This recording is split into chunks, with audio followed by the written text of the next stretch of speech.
I have developed my first fully functional Minecraft minigame, and I call it cart fishing. Here's how it works. It happens within this one room, and to start it off, you have to give a token to the machine. It can be anything you want. I'm going to use my pants.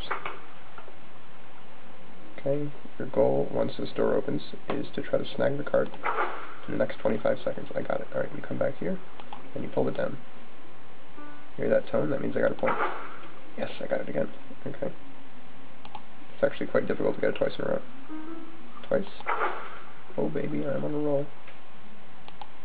Oh man, I missed it. You gotta pull just at the right time so that it switches off the track. Okay, so I got it twice. That means I get iron. Your winnings will fall out of here, and this is the system. If you get it once, you get coal, 2 iron, 3 gold, and 4, which is, I think, nearly impossible, but I think it is possible at the time, which is very difficult. You get a diamond. Door closes after 25 seconds, you get your payment, and you can start over whenever you want. I'll give it some more redstone. Door opens, and I can play again. So that's the game. I'll show you again and try to get coal this time, or at least something different. Watch for the cart. Just missed it. Man, I'm pretty bad at this game for having invented it. Yes, gotcha. Okay. Come on. Yes. Excellent. Okay, I'll skip to the end when it gives me coal.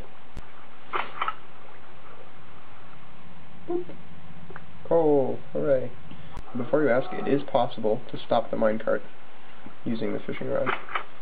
If you have good enough aim, you can land it right on the track. Okay, there we go. I think that'll do it. And wham. Okay, so it stops. Now the thing is, this can't be used to cheat, because if you hook it again, well, first of all, it's not going to move unless you hook it again, so you have to hook it again. Once it's hooked, you can either pull it to the left or to the right. If you pull it to the left, it'll continue on its way. If you pull it to the right, oops, I pulled it on the left anyways. Well, anyways, if you pull it on the left, it'll keep going, normally, and it'll leave the area where you can actually see it too quickly for you to hook it again, so that can't be used to cheat. And if you hook it to the right instead, moving much to this direction, it'll just hook around and keep going counterclockwise the way it's going. So there's no way to cheat using that. Okay, so I'll show you how it works. First of all, the cart system down here.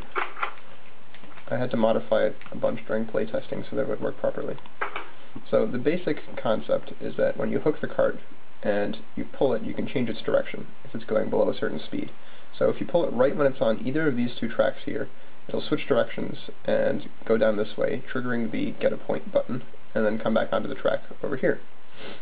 This little loop here is just to ensure that the cart is always going counterclockwise, because if you do pull it in the opposite direction or something else happens, it'll just swing around and keep going this way. This thing here was really important during playtesting. What happened is it would start gaining speed. So for example, you can hook it and pull it at the wrong time, say when it's over here. You pull it towards you and it goes a little bit faster. And if you do that a couple times, it goes so fast that it's actually impossible to reverse its direction with the fishing rod, so the game becomes impossible. So what I've done is I put in a little trigger here, which turns off this booster pad, and will slow down the cart, and then let it start going again. And this basically gives you a maximum possible speed when crossing the goal line here, where you have to pull it back. That's pretty much the whole system with the cart. It just goes around and around. So because I can't play this game accurately enough to get all the different types of points for 4 in a row, let's say I've hooked up this debugging button, which simulates getting a point. It's 1 point. It's 2 points.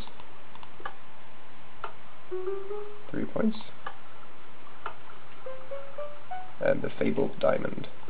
Now when the door closes, I should get a diamond. I'll skip ahead to that.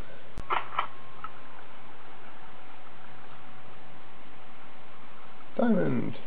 Okay, just to show you that it works. And the note blocks are functional.